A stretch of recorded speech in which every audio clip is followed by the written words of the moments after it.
What's up everybody? Welcome back to Up North SMP. My name is Alola Hardout and this is episode 11 of our Let's Play series. So, let me fill you in with what's going on right now. I have been busy building a backwater bank. I didn't want to go through a typical time lapse, just thought, let's have a bit of a show and get through the build because I'm really excited about this little beauty of a backwater bank. XP bank to be specific. It's lined with stripped spruce logs, some brown wool, brown concrete powder, and then the top level's terracotta. Because I thought they'd just suit the area a lot more. I'm going for very earthy tones at the moment. And I just think it came out pretty cool, pretty flash for a bank. And next, I really want to take you guys inside to have a sneak peek of the interior. So, let's do that now.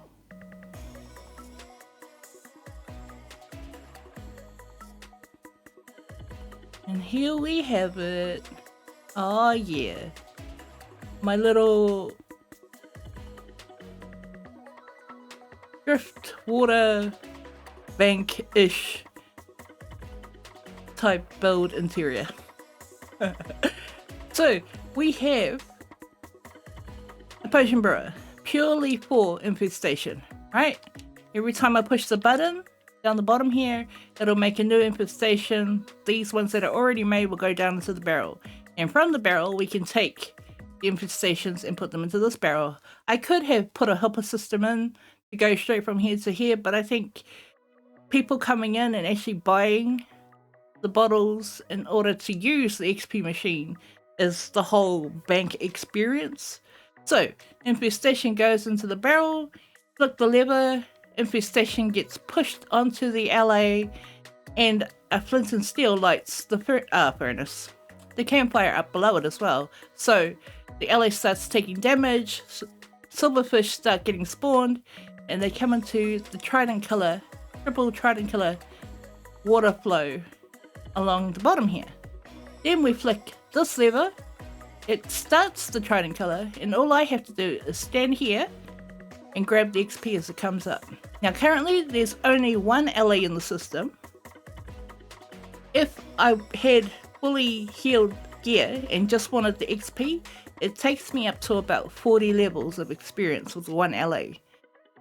In the other silverfish powered farms that are powered by armadillos, I should say, they get me up to 45 XP in the 3-minute time span, with 3 armadillos in the system. So I'm thinking the only way to make sure that this one works faster is by having 2 more ALLAYs in there. And although I could do that right now, I'm not going to.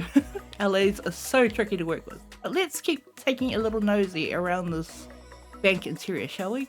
So this potion brewing setup is semi-automated. I'd love to make it fully automated, but honestly, I get the glass to make glass bottles from villagers when I trade.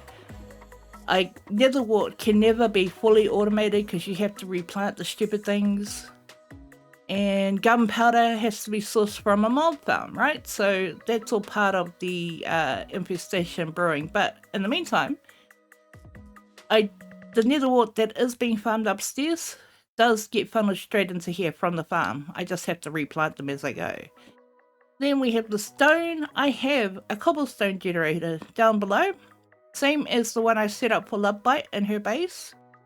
So TNT comes out, drops into the system, boom goes the cobblestone. Cobblestone gets filtered into this one furnace, and the furnace is powered by a stick farm. So the bamboo goes through the system, converted into sticks. Sticks fuel the furnace, cobble goes on the top, stone comes out as the product and gets funneled immediately upwards into the potion brewer. So, for what I can, that is fully automated. If I need more fuel, I have a lever up the top at the bank that tells me this is for the cobblestone generator if I want to turn it on. This is for the stick fuel if I want more of that stuff. Splash infestation if I want it. And then there is a trapdoor down here if I need to get access to putting something down there. So it's all accessible from this counter space in theory. So that's cobblestone generator. So that's as much as I can do automation wise, it's done. And it's really actually quite compact for me. Then we have the upstairs area.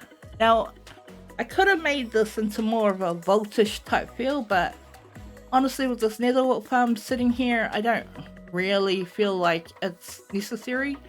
So the idea is we come on the minecart, go for a joyride, and then with a hoe we can take away all this netherwort, and there's a hopper minecart underneath that will pick up all the drops, and if anything drops onto me, I replant it into the farm.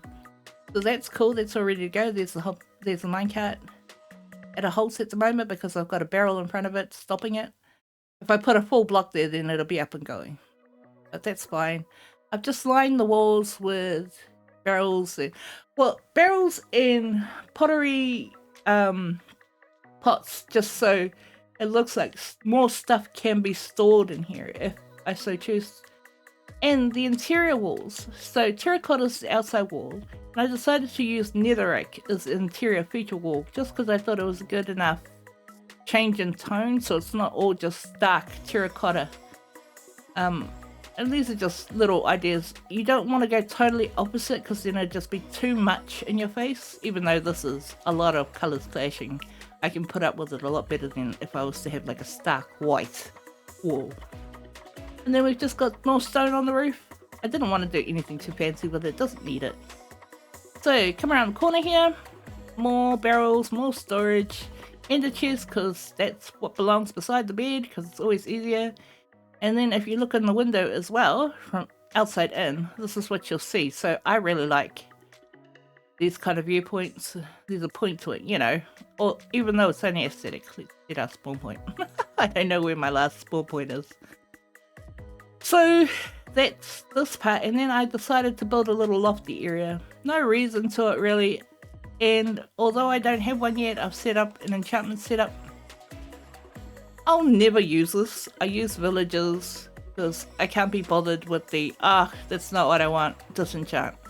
That's not what I want, and I'd rather spend the time on getting a perfect villager than perfecting that. So obsolete, but it's there if ever I wanted to, for whatever reason, use it. And yeah, that's the bank interior. So with that all said and done, I want to carry on with more parts of the village, but most importantly, I want to bring a new ghast in here. So there is a village up the top here, and let me show you what I've done, which isn't much, and it's what I want to move on to for the next part of this episode. So make our way up the hill. There is a village, a savanna village, and this one I thought really suited my theme quite ideally because what I did is took down the top kind of couple houses up here and replaced them with a villager breeder. Now the reason why I like the idea of a savanna village is because the dudes in the savanna have red clothing. You know, plains biome have brown clothes. The snowy dudes have the white cloaks, which I quite like. And these dudes have the red ones. And the red is the most suitable for my area for the redstone lore, right? So, I have built the breeder here so that I can start popping these guys out because they have to be in the biome, right, to get the theme of the clothing that you're after. So breed these guys up. The baby villagers drop into this spot here, and then when they're all grown up, I push the button, dispenses 2 water buckets, 1 from each dispenser, and this pushes the adults. So even if there's kids in there, it won't affect them because they're 1 block high, right? But the adults will get pushed up from their heads. Move up across this part and into here where I can just take them straight out of here and down to a little, well, I'm thinking of making a minecart system that goes to the top of the hill and then making a little ghast helipad up the top there so that the ghast can chuck them on a boat or leave them in the minecart. No, we can't do minecarts and boats, can we? Chuck them in a boat, take them down to the village, and that will start our clerical party, which I'm really looking forward to. So, breeder's done. I need to actually breed some villagers, so I need to bring some bread up here to get them motivated to make the baby. And then we need to set up a helipad of some sort up the top here so that these guys can start breeding enough that I can take them away and down into the village. So let me get onto that, and hopefully we'll be taking villagers the next time I bring you guys back. Guys, check it out. So this isn't what I originally channeled in my mind, but I think it's like 10 times better. Check it out. I've made this rickety old landing shack, right? And it's purely a dock for a gondola system. For Gaston, our ghastly friend, to come bring the villagers down. So at this end, this is where the villagers will come into, landing in this space and should end up here. And down the other end of the gondola is where the villagers are bred from. So we're going to fly up there now so you can see what I've done. I've made some transformers along the way and a whole gondola system. So the ghast is going to ride along these rail lines, and I've got a boat suspended from the bottom so it looks like a moving gondola. It's so cool. This is vanilla Minecraft at its best. So here we go, almost up to the breeder now. Now I've already got Gaston stationed here, hey buddy, and a pig in a boat who I've named LeFou because that's Gaston's sidekick, and a villager prepped inside of the boat. So I brought him up by a minecart, punched it out of here and just shuffled him along to the boat. Now the reason why I have a pig with a saddle in the boat, because I tried riding in the boat with our villager friend, but as soon as they're in flight, or I'm in flight, it stops suspending us. I break the boat. As soon as it's just the villager in the boat, it's fine, it works. So I tried putting the pig separately from the boat, but it works like you just get on the pig and all of a sudden it works. So before we take off for our first voyage, we see Gaston's on the minecart on a rail system. When I push the button, all that means is that we're going to set off. And the rail system's set up so that it goes straight to this line. We go down there. It loops down the bottom there, so he parks up. We push the bottom down that end, and we come along the secondary line to come back up, and he parks up. So, let me show you what I'm talking about. Let's go, buddy. Off to the village. Hey, friend. Now let me show you what it looks like from the different viewpoints. So, this is us being suspended, getting carried all the way to fall. One moment, please. Alright, let's try this again, shall we? Push the button. Off we go. Down the hill. So I've removed the tops of these blocks of these pillars. I think the full blocks are blocking, yeah, definitely. Blocking our descent. So, here we have it. We are going down the gondola on a moving vehicle in vanilla Minecraft on a pig in a boat with a villager transporting our guy down to the redstone village area. So cool. Also, this moves at such a faster rate than just riding the ghast itself, because they move at a snail's pace, right? And I've been clearing out the tree area below, so the height makes a difference when traversing the gondola. Just loving everything about it. Check it out. I can't believe I got it working, guy. So cool. We're almost at the village area now. Going to land in our docking station. There's about a 4-block air gap you need in between the platform you're going to use, I suppose, to grab the boat. As you can see, there we go. Gaston's all docked up. Our dude is connected to his station. So the plan is to bring them all down to the mall and the clerics, have them going on their way in the village, but I need to make a bit of barrier around the village so they don't go wandering off into the forest somehow, because the villagers are so annoying like that. But yeah, Ghast Gondola, how about that? Absolutely stoked with that, and I don't really want to do the prettifying on the top end because I don't know how I'm going to make that castle area end look at the moment. But for what this is now, in our village area, super stoked. This is just way more than I had ever thought it would be.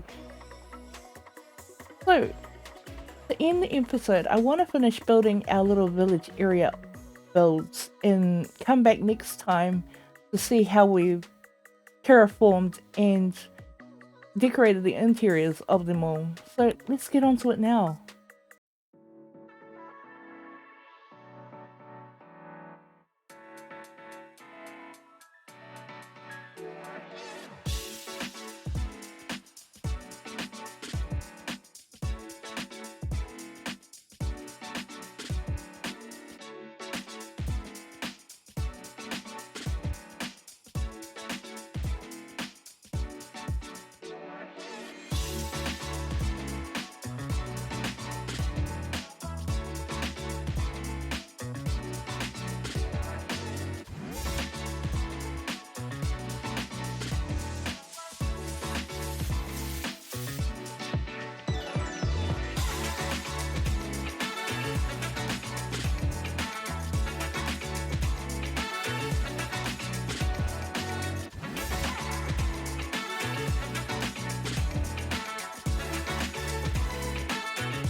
You know what, guys? I actually forgot a piece that I said I was going to show you last week. So, I'm at the gold farm that I made. This is how I get the trading with the piglins done. So, pigs come down the chute, they get killed by the trident killer, and all the goodies get funneled through this item sorter. I've been finessing it over time where I actually have to have different items, well, multiple item filters for the same item. So I've got 2 rotten flesh, 3 for ingots and nuggets,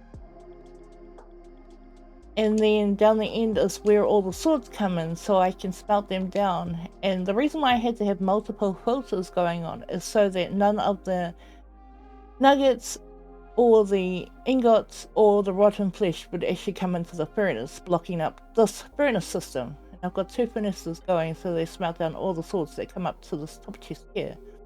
I've decided to power fuel the furnaces via lava. Got buckets up here, and then I've got a refill system going on over here, so every time the bucket's empty, this is a separate sorting system. The nuggets get filtered into one, and then the empty buckets get filtered over here into the chest. So if and when they get empty, I can just take the empty ones, refill them, put them back into the chest up here. Now let me show you how this gold farm works. This pepper powers trident color. So now the trident's spinning around and it's going to calibrate the piglins that come through the chamber. This is to get a repeating redstone pulse going to our autocrafter, because for some reason it likes a consistent pulse instead of just working with the solid blocks sitting there. I don't know if you guys have encountered the same thing, but that's just continuously what I go through in my autocrafting experience. And then this third lever turns on the gold farm itself. Now, as you can see, this is just a singular double portal with all the piglins coming through. So I could expand it down the back there if I wanted to. Haven't really felt the need, haven't felt the pinch for gold, so I haven't done that yet. Especially when I'm only using gold for rails, powered rails mostly. I might use it for villager purifying, but again, not really a pinch for gold at the moment. That's cool. What I wanted to take you guys through is just an AFK session. So let's clear this out. This chest in the middle here is actually where the ingots come out naturally. But this is the smelted nuggets. The nuggets get auto-crafted into the ingots, and then they come through a hopper down below there, get filtered up into this bottom chest here. So let's AFK for about an hour at the farm and see how much gold that actually produces. Because like you, I'm curious to see how much one slice does. And then take them along to the piglins to butter or some more blackstone, because I'm already running out.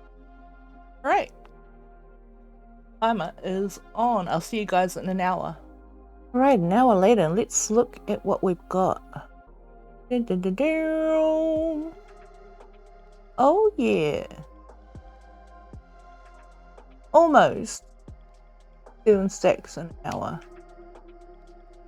Well, 9 stacks if you count the ingots as well, but yeah, 1 slice. 9 stacks in an hour. Not bad, not too shabby. And then we come over here, collect our empty buckets, take them back, refill them and put them up in our chest. So what I'm going to do from here is collect more gold, take them to the piglins to get more blackstone, and then I'll meet you guys back at our village when we built up some more buildings. Yay!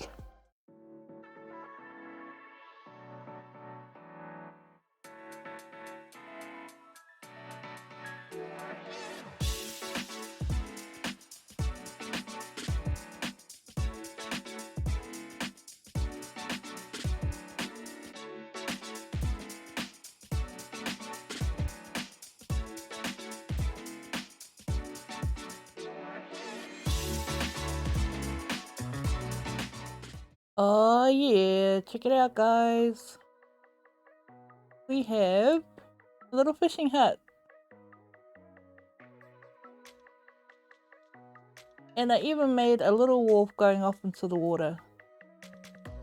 Now I want to show you something that I completely forgot about for a second, but it's around the corner of the bay here.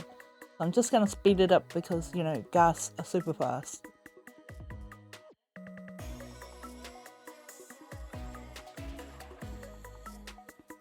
Do you see it up ahead in the distance?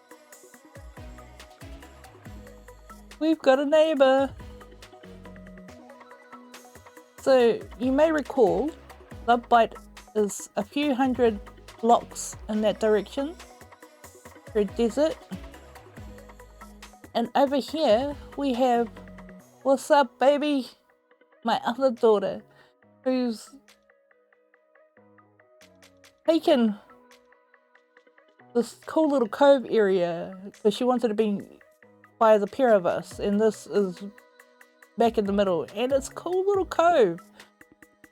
And so I helped her come up with a beach house design to go on the shore here. She's been living it up and enjoying what she's doing, helping me chop down all those trees because there's so many. But I just thought it'd be worth coming over and taking a tour of her beach house because it's so cute. So she is a massive Happy Ghast fan as well, but also a massive Lilo and Stitch fan. Her skin is of her wearing a Stitch onesie.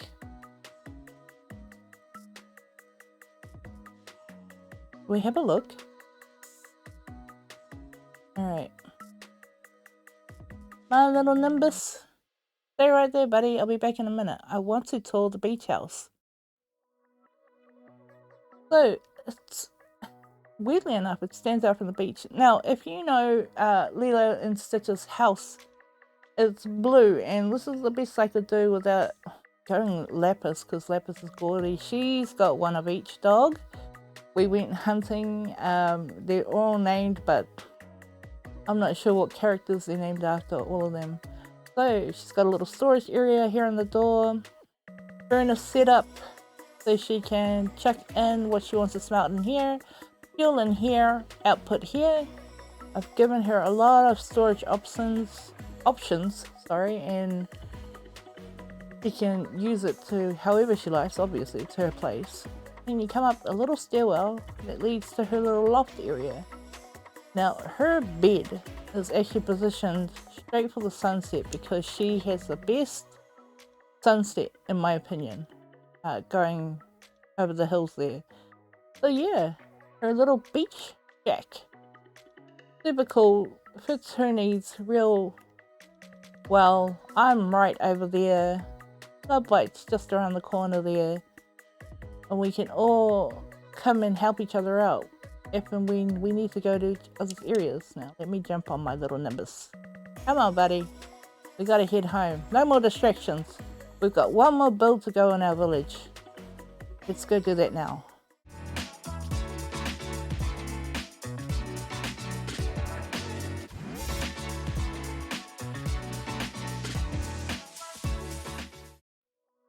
And here she is, last build. Oh, so happy. The village is finally filled out. We have a village center behind us with a little walk-through, underbridge, whatever you want to call it. I think I want to turn that into an indoor-outdoor kind of business place. We have our bank where we started the episode, full circle. Even our fishing hut down at the edge of the water there. Super cool, super quaint. And then of course, cool Ghast Gondola with Gaston and LeFou. I actually think I want to end the episode just with one more ride, shall we? Yeah, let's go. Come on, guys. Woohoo! I mean, bar the jarring. Oh, so fun, so cool. Oh, what's up, baby? Their house over there, we can see it clearly now. Look at our village area, starting to really take shape. Next episode we'll get to see how it all details out. I'll add trees and interiors to those builds that don't have them already. Our observatory from last episode.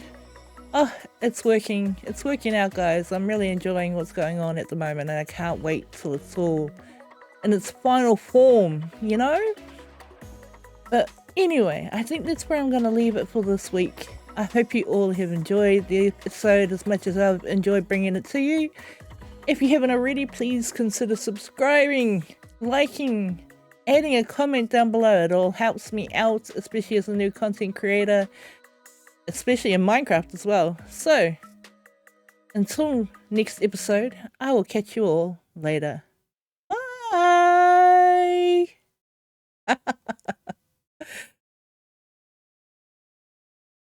Oh yeah.